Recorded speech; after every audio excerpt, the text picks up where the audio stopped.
Charles may not be alive by the time they grow up. Please God, he will be. But, they're going to ask such a lot of questions. And what are Meghan and Harry going to say to them? Well, we didn't want you to go. We didn't go because of security. We know it's a dangerous world. We do know that. And they are prime targets. We understand all that. But I think it's time to put the children first. Not Harry and Meghan. Put the children first. I must say, I think that's a very eloquent argument and beautifully expressed by Kathleen, who didn't know her own grandparents. And as I said earlier, if your grandpa just happens to be the King of England, it's not like, nobody's ever going to ask you about him. They're going to be asked about him every day for the rest of their lives, Archie and Lilibet, aren't they? So Nicola, are you moved by what Kathleen's just said? Because I definitely, I'm the proud and adoring grandma of four. Yeah. And I get her completely. I get what Kathleen's saying, and I agree with her. So why don't their grandpa, the King of England, make sure that they're protected?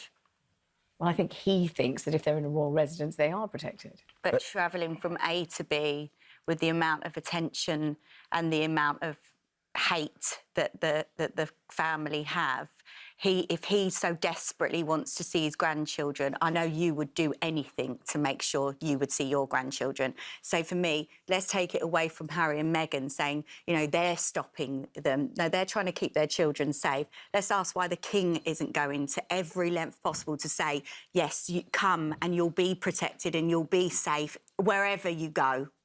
Let's bring in... Welcome back, Squad. If you've been on Twitter today, you already know what I'm about to talk about. Vanessa Feltz tried, and I do mean tried, to throw Charles a sympathy parade on her own show. She wanted a tearjerker moment. She wanted her royalist callers to paint Harry and Meghan as the villains keeping a poor, lonely grandfather from his grandchildren. And instead, her own panel turned around and handed her the most public on-air reality check I've seen in months. So grab your tea, get comfortable, because we are unpacking every second of this, and by the end of this video, you are going to understand exactly why the institution keeps losing this narrative battle in real time, on live television, in front of millions of people. Let's set the scene. Vanessa Feltz is sitting there, and she opens with this line about how Charles might not even be alive by the time Archie and Lilibet are old enough to ask real questions about him. Sit with that for a second. That's the opening. Not, is the king safe? Not, are the children safe? It's basically, the king is dying, won't somebody think of him? It's emotional manipulation dressed up as journalism. And honestly, it's the same playbook the UK tabloid machine has been running since 2020. Make Harry and Meghan the villains, make the institution the victim, and hope nobody asks the obvious follow-up question. Well, somebody asked the obvious follow-up question, and it wasn't Vanessa. A caller named Kathleen comes on and gives this whole speech about how she never knew her own grandparents, and how tragic it would be if these children grew up not knowing theirs. It's eloquent, it's emotional. Vanessa practically applauds her for it. She turns to another panelist, Nicola, fishing for agreement, talking about being a doting grandmother of four herself, hoping for this big group, isn't it so sad, moment. And then Nicola does something Vanessa clearly did not expect. She asks the question that the entire UK media establishment has spent 6 years avoiding. If the king is so desperate to see his grandchildren, why doesn't he take responsibility for making sure they're protected? Why is the burden again somehow on Harry and Meghan to solve a security problem that the palace created? This is the moment, Squad. This is the moment Vanessa's whole pity party collapses in real time. Because Nicola doesn't let her get away with the lazy framing. She points out correctly that the danger isn't sitting still in a royal residence. It's moving from point A to point B with the level of attention and outright hostility this family attracts. And she says something that should be a headline on its own. If you would do anything to see your grandchildren, then prove it. Stop making this about what Harry and Meghan are supposedly withholding and start asking why the King isn't doing everything in his power to guarantee their safety. Read that back. A guest on Vanessa Feltz's own panel just publicly said the quiet part out loud, that the responsibility for this entire standoff sits with Buckingham Palace, not with two parents trying to protect their kids. And Vanessa had absolutely nothing to say back. No comeback, no pivot, just dead air where the gotcha moment was supposed to be. And the internet noticed immediately. Within hours, this clip is everywhere. People are calling out exactly what we're calling out, that Harry and Meghan have been consistent on this from day one. Security was never about ego. It was never about money. It was never some manufactured drama for headlines.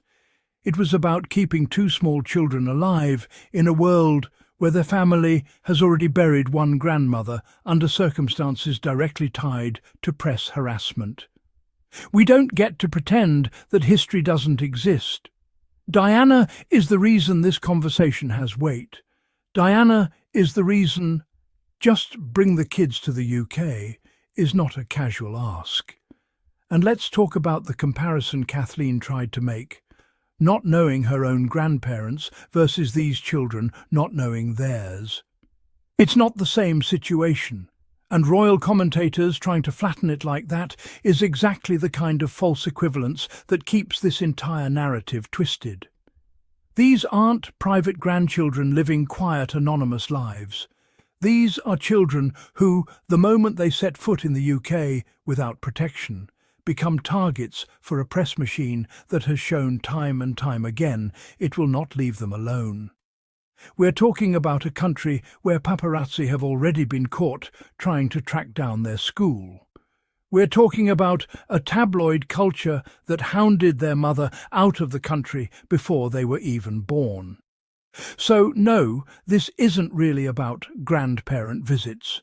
This is about an institution that has never once, not seriously, offered to fix the actual problem, and would rather let the public believe Harry and Meghan are the obstacle. And here's what really gets me, Squad.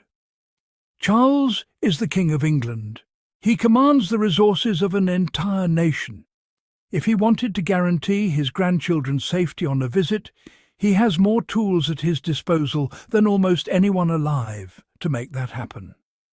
Private security, controlled locations, coordinated logistics, none of that is beyond the reach of the monarchy. So when royal commentators frame this as Harry and Meghan being stubborn or vindictive, what they're actually doing is letting the palace off the hook for solving a problem it has the power to solve and simply chooses not to. That's the part nobody on that panel wanted to say directly, except, accidentally, Nicola did. And that's exactly why this clip is going viral. Because for once, the conversation wasn't being moderated entirely by people committed to protecting the institution at all costs. Somebody broke from the script. Now let's talk about the replies, because the Sussex Squad did not hold back either. People pointed out the obvious double standard, that former Prime Ministers in the UK receive police protection for the rest of their lives, automatically, no debate, no court case required. But somehow, when it comes to the literal grandchildren of the reigning monarch, second and sixth in line to the throne, that protection becomes optional, becomes negotiable, becomes something Harry and Meghan have to fight for in court. Does that sound proportionate to anyone? Because it sure doesn't to me. Other commenters brought up something I think gets lost in all of this. Harry and Meghan have been parenting from a place of experience, not paranoia. Harry grew up inside this institution. He watched what happened when the system failed to protect his mother. He is, arguably, the single most qualified person on the planet to judge what level of risk is acceptable for his own children. And yet royal commentators, people who have never lived a single day under that kind of scrutiny, keep positioning themselves as the experts on what's reasonable. There's also a sharper point that kept coming up online. Folks just flat out asking when Vanessa's show is getting cancelled. Now look, I'm not here to pile on anyone's career, but I will say this.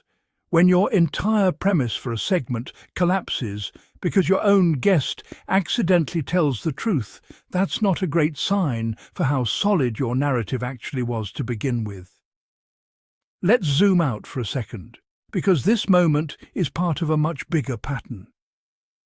Every single time Harry and Meghan assert a boundary, whether it's about security, about privacy, about how their children are photographed or discussed, the UK media machine tries to flip the script and make it about the Sussexes being difficult, being distant, being ungrateful.